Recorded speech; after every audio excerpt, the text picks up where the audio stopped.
Assalamualaikum warahmatullahi wabarakatuh. Waalaikumsalam warahmatullahi wabarakatuh. Alhamdulillahirabbil alamin. Wassalatu wassalamu asrofil anbiya'i wal mursalin wa ala alihi washabihi ajmain. Amma ba'du. Yang pertama, tentunya marilah terlebih dahulu kita panjatkan puji syukur atas kehadiran Allah Subhanahu wa taala yang telah melimpahkan nikmat dan rahmat-Nya pada kita. Kedua, salawat serta salam marilah kita panjatkan kehadirat Nabi Muhammad SAW. Semoga kita semua dapat mendapatkan syafaatnya di yaumil akhir kelak. Amin. Di sini kami akan menyampaikan materi yang telah diberi oleh Pak Abi Sudio. Dimulai dari perkenalan, saya Nicholas Saputra dengan NPM 22751019. Dilanjutkan dengan teman saya. Saya Hasan Fahri dengan NPM 22751001. Saya Febri Prenanda dengan NPM 22751012. Saya Husain Nuradi dengan NPM 2275 1013. Saya Ega Ramadhani dengan NPM 2275 1011. Saya Ariansa dengan NPM 2275 1005. Saya Dimas Setiawan dengan NPM 2275 1010. Baiklah, materi yang pertama akan disampaikan oleh saudara saya Dimas Setiawan.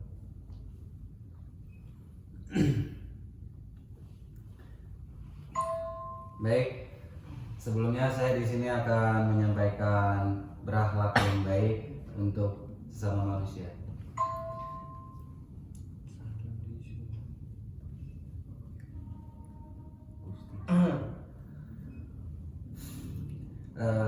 Jadi kata akhlak berasal dari bahasa Arab, dari kata kuluk yang berarti tingkah laku.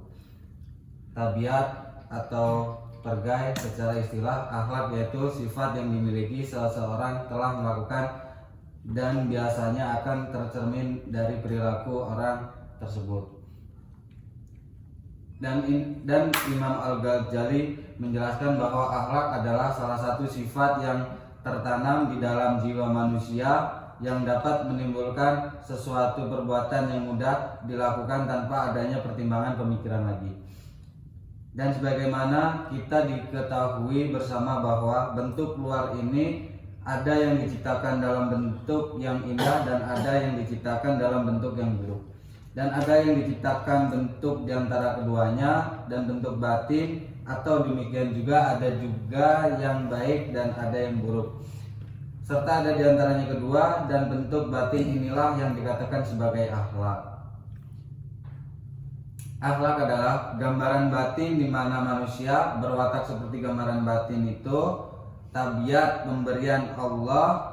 Sesungguhnya akhlak baik juga dapat diperoleh dengan berusaha untuk berakhlak baik, artinya bahwa ada manusia yang diciptakan Allah dalam keadaan berpangkai baik dan terkadang ada memperoleh akhlak baik itu dengan cara berusaha dan memaksa diri serta mengalahkan jiwa untuk berakhlak baik oleh karena Nabi bersabda kepada sahabat yang bernama Al-Asad bin Qais.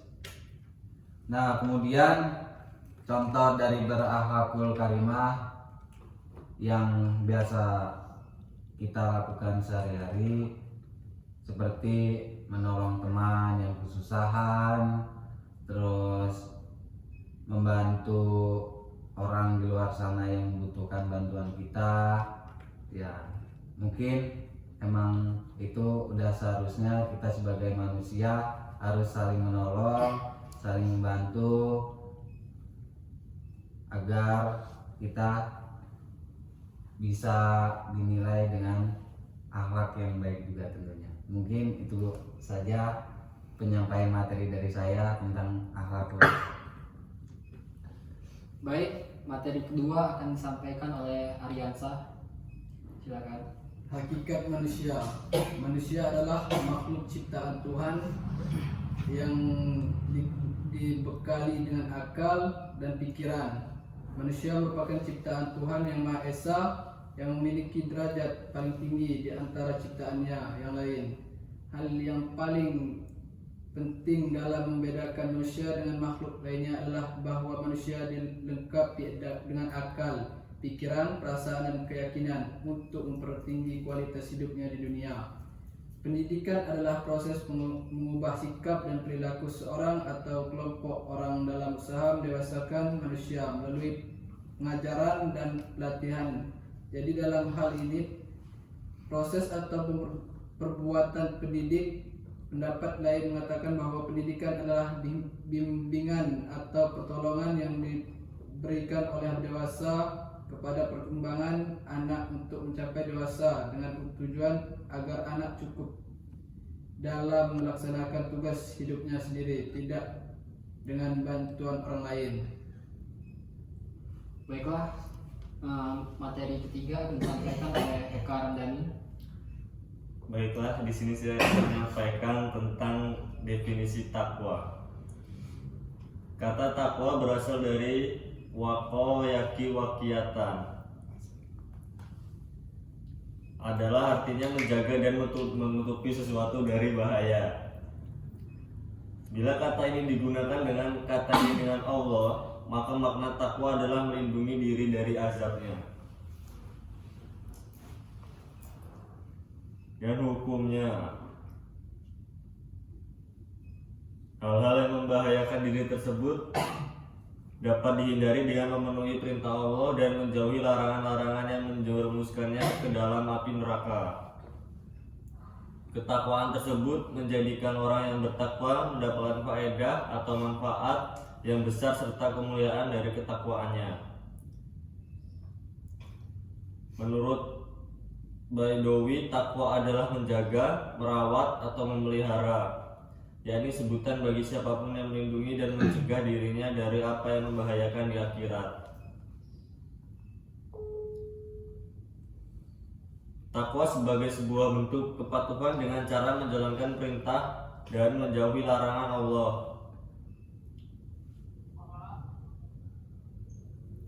Contoh takwa adalah seperti dijelaskan Qurtubi Abu Yazid Al-Bustami yang mengatakan bahwa orang yang bertakwa adalah orang yang ketika berbicara sesuai dengan petunjuk Allah, dan apabila berbuat, perbuatannya bersumber dari petunjuk Allah. Sekian materi takwa dari saya kembalikan ke Nicholas. Baik, itulah materi dari Eka. Yang keempat adalah oleh Husen. Silakan Husen. Oke, selanjutnya saya akan memberikan penjelasan apa itu syahadatin. Syahadatin merupakan salah satu rukun Islam yang wajib yang harus dilakukan oleh seorang muslim. Jadi syahadatin ini merupakan kalimat yang berupa sebuah kesaksian dan pengakuan untuk menyembah Allah dan satu-satunya zat yang patut disembah. Bukan hanya itu, syahadat juga berisi pengakuan terhadap kemuliaan Allah dan Nabi Muhammad SAW. Dalam hal ini, syahadat diucapkan dengan kalimat singkat dan padat namun mempunyai makna yang mendalam. Dan begitu, ini bukan sekedar ucapan, melainkan setiap muslim harus memahami dan meresapi makna syahadat dengan baik. Makna syahadatin harus diamalkan setiap muslim, tidak hanya diucapkan saja, namun juga diyakini. Syahadat merupakan salah satu rukun Islam yang perlu dipenuhi oleh setiap umat muslim. Bahkan syahadat adalah rukun Islam pertama sehingga memiliki hukum wajib untuk dilaksanakan. Dalam melaksanakannya, syahadat memiliki 4 rukun, yaitu syahidun, masyhudun, masyhudun bih, dan masyhudun ilah. Rukun pertama, syahidun merupakan pihak yang bersaksi atau orang yang bersaksi. Yang kedua, masyhudun merupakan hal yang disaksikan oleh yaitu Allah. Rukun yang ketiga, masyhudun bih adalah sifat-sifat Allah.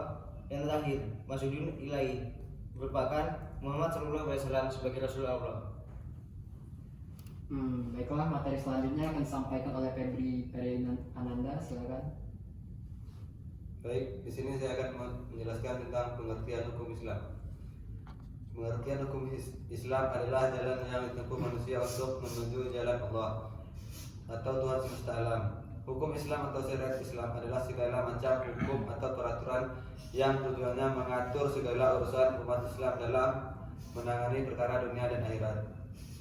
Menurut Muhammad Ali At-Tahanawi dalam Kisyaf Istilahat Al-Bunun, pengertian hukum Islam atau syariat Islam adalah mencakup seluruh ajaran Islam, meliputi bidang akikah, ibadah, dan akhlak dan bidang kemasyarakatan.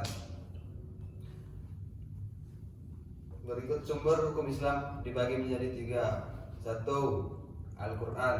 Selain berisi firman Allah Subhanahu wa Ta'ala, Al-Quran juga berisi peraturan atau hukum dari Allah Sang Pencipta kehidupan. 2. Hadis sahih. Acuan kedua dalam hukum Islam adalah hadis. Berbeda dengan Al-Quran, hadis berisi tentang penjelasan rinci mengenai hukum Islam yang ada di Al-Quran, tata cara beribadah, aturan dalam melaksanakan ibadah, dan ucapan Nabi Muhammad SAW.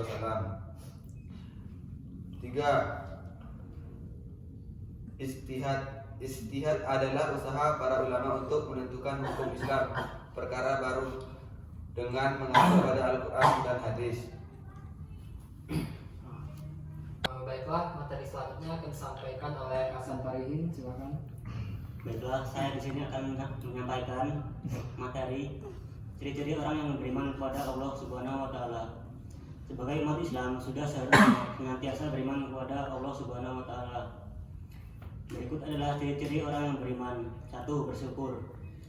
Bersyukur karena Allah Subhanahu wa Ta'ala menjadikan manusia makhluk yang paling sempurna.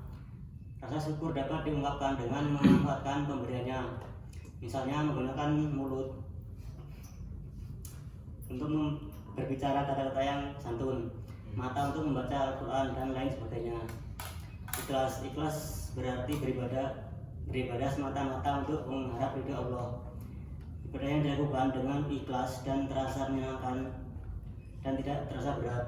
3. Sabar artinya tabah dan menghadapi cobaan dan menyerahkan segala sesuatu kepada Allah. Ini merupakan cahaya kehidupan bagi umat Islam. 4. Amanah. Seorang yang beriman akan menggunakan kemampuan dan kekuasaannya untuk hal yang bermanfaat bagi dirinya dan orang lain. Jadi jika diberi jabatan, yang melaksanakannya dengan penuh tanggung jawab. 5. Tidak sombong dengan ilmu yang dimilikinya. Ilmu yang dimiliki manusia sangatlah terbatas, berbeda dengan kemampuan Allah yang sangat tanpa batas.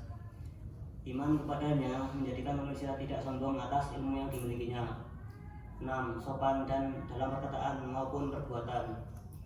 Orang yang beriman kepada Allah senantiasa berbicara lemah lembut kepada sesama manusia dan tidak membeda-bedakannya.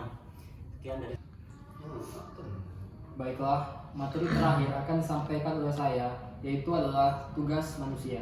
Pertama adalah ibadah. Sebagaimana dalam firman-Nya di surat Az-Zar, dan aku tidak menciptakan jin dan manusia, melainkan supaya mereka beribadah atau mengabdi padaku.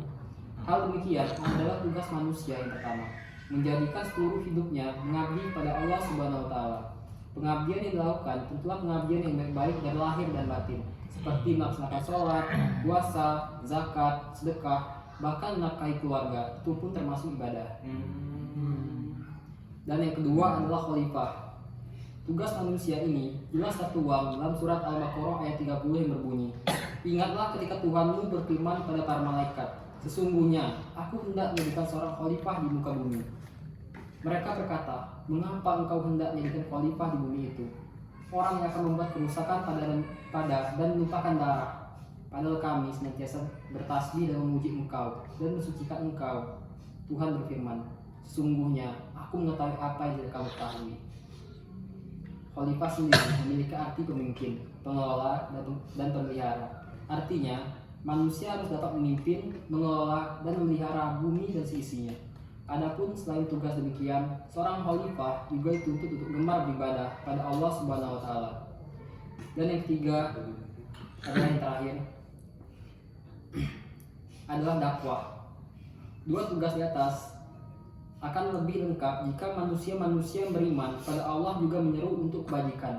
Tugas ini juga terdapat dalam Al-Quran surat Ali Imran ayat 104 yang berbunyi, "Dan hendaklah di antara kamu segala umat yang menyeru kebajikan, menyeru kepada yang makruh dan mencegah dari yang munkar. Merekalah orang-orang yang beruntung."